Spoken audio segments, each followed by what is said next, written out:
Bonjour.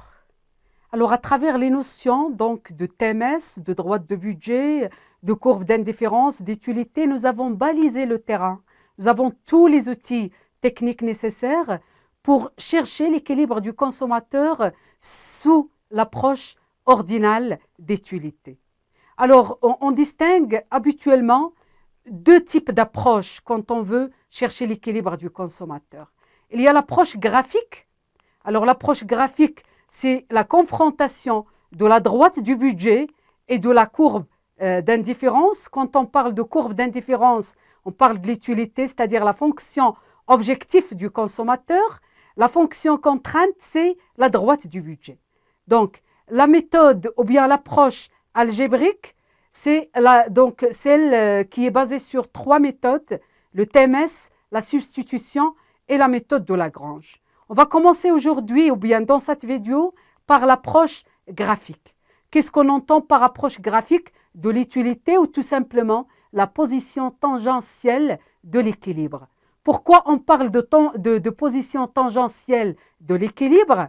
Parce que l'équilibre du consommateur graphiquement parlant s'obtient quand la droite de budget est, je dirais, tangente à la courbe d'indifférence.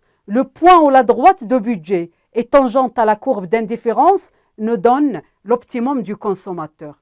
Pour ce faire, on essaye de prendre donc le cas d'un consommateur avec, sur le cas en cours, donc en nous basant sur une carte d'indifférence. Alors on va prendre donc, chercher le point de tangence en partant d'une carte d'indifférence où il y a 4 courbes d'indifférence, CI1, CI2, CI3 et CI4, et on va essayer d'approcher l'équilibre graphiquement du consommateur. Sur un repère, je le rappelle toujours qui n'est pas obligatoirement orthonormé, je représente ma première courbe d'indifférence CI1, la deuxième CI2, CI3, CI4.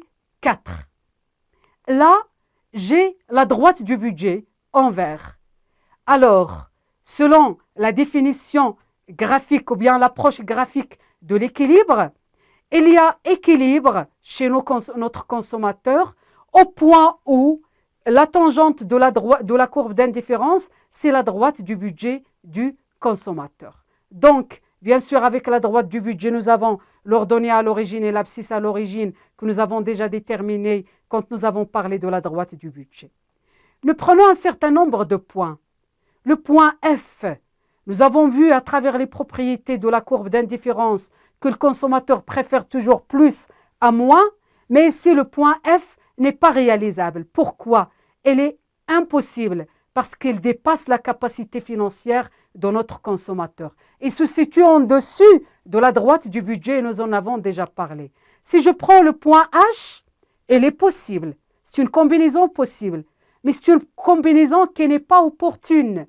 C'est un manque à gagner en termes de satisfaction pour le consommateur parce qu'il se situe en dessous de la droite du budget.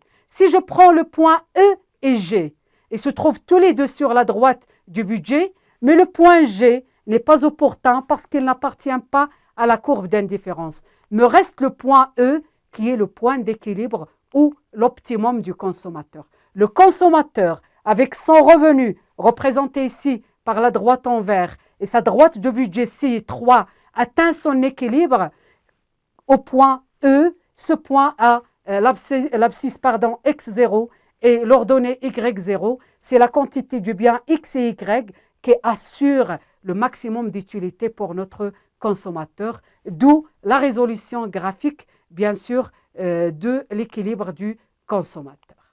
Alors là, si nous voulons parler des deux autres courbes, pour que la deuxième courbe C2, donc abrite l'équilibre, il faut que le consommateur ait un revenu inférieur au premier. Ou bien, si nous voulons que F soit le point d'équilibre, il faut avoir un revenu supplémentaire et qui sera représenté par la droite, la troisième droite ici. Donc, à travers le schéma que je vous ai présenté, donc j'ai parlé des points qui sont irréalisables, réalisables, opportuns, mais il y a un seul point d'équilibre pour le consommateur, c'est le point de tangence entre la droite du budget et la courbe d'indifférence la plus éloignée possible de l'ordonnée à l'origine. Alors, cette approche tangentielle de l'équilibre du consommateur peut être aussi approchée à travers la notion du TMS ou précisément l'expression, je dirais, graphique du taux marginal de substitution. Pour ce faire, on essaiera de trouver la relation entre l'optimum du consommateur ou son équilibre, le taux marginal de substitution et les prix des biens X et Y.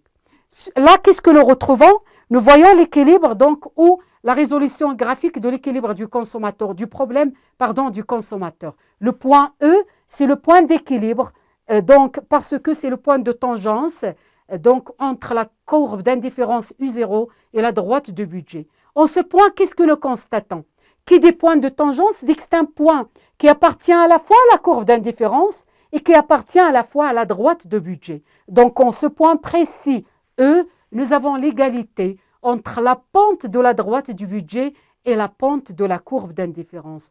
Or, la pente de la droite du budget, c'est moins Px sur Py, et la pente de la courbe d'indifférence, c'est variation d'y rapportée à variation de x, d'où l'expression graphique du TMS, à savoir qu'à l'équilibre, le TMS est égal au rapport des utilités marginales, qui lui-même est égal au rapport des prix, et par là, on déduit l'égalité importante suivante qu'on va utiliser par la suite. En valeur absolue, le TMS est égal à l'opposé donc de la variation d'y sur variation de x, qui est lui-même égal au rapport des utilités marginales de x sur utilité marginale d'y, qui est égal au prix de x sur prix d'y.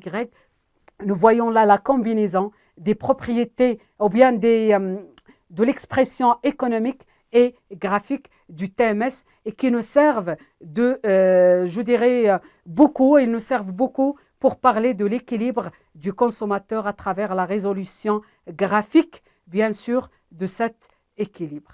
Donc là, pour la combinaison, donc, je l'ai déjà dit, pour notre consommateur, c'est X0, Y0, mais pour la connaître de très près, je vous propose tout de suite une application. On va essayer de résoudre le problème d'un consommateur avec les données qu'il faut en utilisant la méthode graphique.